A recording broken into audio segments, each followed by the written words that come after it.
ये भी कि आपकी अगली सांस के लिए जरूरी ऑक्सीजन का मिलना इस बात पर निर्भर है कि आपसे मीलों दूर किसी समुद्र में एक बड़ी सी शार्क मछली एक छोटी सी मछली को खा पाएगी या नहीं।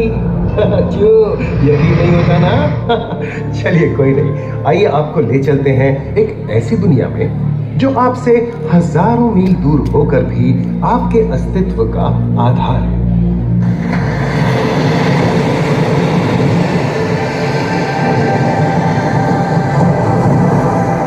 ये महासागर है, मीलों दूर तक फैला हमारे जीवन का केंद्र, जिसका पानी हर देश की सीमा से परे है।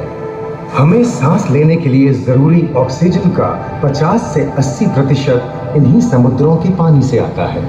ये भी कह सकते हैं कि ये सागर एक विशाल संयुक्त परिवार की तरह है, जिसमें ये सभी जीव एक ही घर में रहते हैं, जैसे मछलियाँ, mollusc, dolphin, seal, walrus, crustacean, bacteria, समुद्री एनिमोनी और हाँ, ब्लू व्हेल भी, जो पृथ्वी का सबसे बड़ा जीव माना जाता है। और जंतु ही नहीं, इन समुद्रों में पौधों की भी लाखों प्रजातियां पाई जाती हैं। इन विशाल समंदरों का पानी हमारी पृथ्वी का लगभग 3/4 हिस्सा है। इस धरती पर 5 बड़े महासागर हैं: आर्कटिक, अटलांटिक, हिंद, प्रशांत और दक्षिणी महासागर। ये सागर इतने महत्वपूर्ण हैं कि इनका तापमान और लहरें दुनिया के हर हिस्से के मौसम पर असर डालते हैं, चाहे वो मौसम कितना ही खतरनाक क्यों ना हो। हमारी ही तरह पानी के नीचे पनपता हर जीवन सूरज की रोशनी पर निर्भर है। जी हाँ जनाब, सिर्फ ये जंतु, मछलियाँ, पेड़ पौधे ही नहीं, बल्कि बैक्टीरिया जैसे सूक्ष्म जीव भी सूरज से ऊर्जा पाकर खिलखिला उठते हैं। ये देखो मिस्टर ऊदबिलाव, हाँ, कितने मजे ले रहा है। देखा इसे, अपने चेहरे की पोजीशन ऐसे बदल रहा है जैसे किसी स्पा में स्टीम ले रहा हो। और वो चली मैडम व्हेल इठलाते हुए सनबाथ लेने। और ये जोकर मछली यानी क्लाउन फिश, ये तो गाना भी गाती है भाई, बिना किसी सुरताल के। हाँ, ये राग समुद्री जानती है और कोई खतरा महसूस होने पर ये कभी गुर्राती है और कभी चहकती है। क्लाउन फिश है ना। और ये डॉल्फिन हमारे स्मार्टफोन से भी ज्यादा स्मार्ट है। ये अपनी आवाज का इस्तेमाल सोनार की तरह करके एकदम सही दिशा में तैरती और एक दूसरे को संदेश भेजती है। जी हाँ, ईमेल या व्हाट्सएप से भी तेज। निम्रा चट्टानें यानी कोरल रीफ दुनिया की सबसे विविध इकोसिस्टम्स में से है। इन चट्टानों को अक्सर समुद्र के वर्षावन कहा गया है। आई, समुद्र में वर्षा, अजीब बात है ना। अरे दरअसल इनका नाम इनके आसपास बसे इन जीवों की विविधता के कारण पड़ा है। इनमें से कुछ मूंगे गर्म उथले समुद्र में, तो कुछ ठंडी अंधेरी गहराइयों में रहकर हमारे इकोसिस्टम के संतुलन को बनाए रखते हैं। पौधे हमारे इकोसिस्टम का एक बहुत ही महत्वपूर्ण हिस्सा है और पानी में ऑक्सीजन का सबसे बड़ा स्रोत है। इस नीले पानी में मौजूद कई पौधों में से एक बहुत ही महत्वपूर्ण पौधा है फाइटोप्लैंक्टन, जो पूरी दुनिया की ऑक्सीजन की जरूरत का लगभग 50% बनाकर हमारा अस्तित्व बनाए रखता है। इन समुद्रों में पहुंचने वाली सूरज की रोशनी की मात्रा के हिसाब से उन्हें 3 क्षेत्रों या परतों में बांटा गया है। सतह के सबसे नजदीक वाली परत को यूफोटिक जोन या सनलाइट जोन कहा जाता है। जाहिर है कि यहाँ सूरज की सबसे ज्यादा रोशनी पहुंचती है और 90% समुद्री जीवन इसी परत में मौजूद है। अगली गहरी परत को डिस्पोटिक जोन या ट्वाइलाइट जोन कहा जाता है। इस परत तक सूरज की सिर्फ 1% रोशनी पहुंचती है, जो पौधों के जिंदा रहने के लिए काफी नहीं है। तीसरी और सबसे गहरी परत एफोटिक जोन या मिडनाइट जोन है। यहाँ सूरज की रोशनी बिल्कुल नहीं पहुंचती। ये परत पूरी तरह से अंधेरी और ठंडी होती है, बिल्कुल किसी हॉरर मूवी के सीन जैसे। ये कई जगह पर इतनी गहरी होती है कि यहाँ आसानी से माउंट एवरेस्ट जैसे ऊंचे पहाड़ भी समा सकते हैं। और इसकी सबसे गहरी जगह है प्रशांत महासागर में मरियाना ट्रेंच।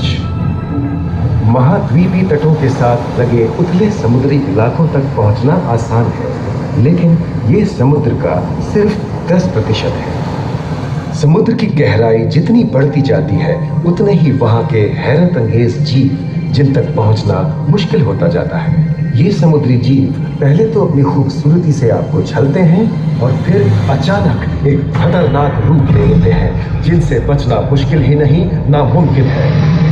और ये क्या, अचानक ये रोशनी कहां से आई? ओहो, ये तो जेलीफिश का झुंड है जिनकी रोशनी एकदम डिस्को लाइट की तरह लगती है। वाह, ये हुई ना बात। अब सभी बड़ी छोटी मछलियां इन चमचमाती डिस्को लाइट को देखकर पार्टी करने आएंगी। और फिर यही रोशनी उन्हें बेरहमी से दबोचकर उनका शिकार करके अंधेरे में वापस गायब हो जाएंगी। लेकिन सभी शिकारियों को छलावे से लुभाना नहीं पड़ता। सबसे घातक शिकारियों में से है शार्क, जैसे ग्रेट व्हाइट और टाइगर शार्क। शार्क आमतौर पर सूरज ढलने के बाद अंधेरे में शिकार पे निकलती है, समुद्री जीवों का यमराज बनकर। आज तक शार्क की 500 से ज्यादा प्रजातियों का पता चल चुका है। ये हर तरह के खुले महासागरों में, मूंगे की चट्टानों में, आर्कटिक की बर्फ के नीचे और समुद्र की अंधेरी गहराइयों में पाई जाती है। और ये है समुद्री घोड़ा, जो तबड़क तबड़क नहीं, छप छप छप छप करता है, यानी दौड़ता नहीं, तैरता है। हमने इन समुद्रों के बारे में बहुत कुछ जाना है, पर अभी भी बहुत कुछ जानना बाकी है। ये सागर गहरे और विशाल, ठंडे और अंधेरे में डूबे होते हैं। इन गहराइयों में पनपने वाली 17,000 से अधिक प्रजातियां मानो किसी कल्पना से कम नहीं। किसी खूबसूरत एंजल की तरह दिखने वाले जीवों के साथ साथ न जाने और क्या क्या देखने को मिले।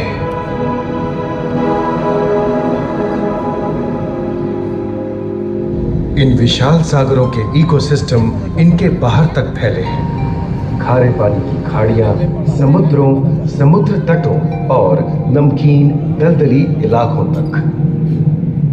मानव जाति दशकों से प्लास्टिक, जहरीले रसायन, तेल और ऐसी कई चीजों को पानी में बहाकर समुद्रों को नुकसान पहुंचा रही है। कई समुद्री जीवों या मछलियों की दर्दनाक मौत और उनकी इस तड़प का जिम्मेदार हमारी मानव जाति ही है।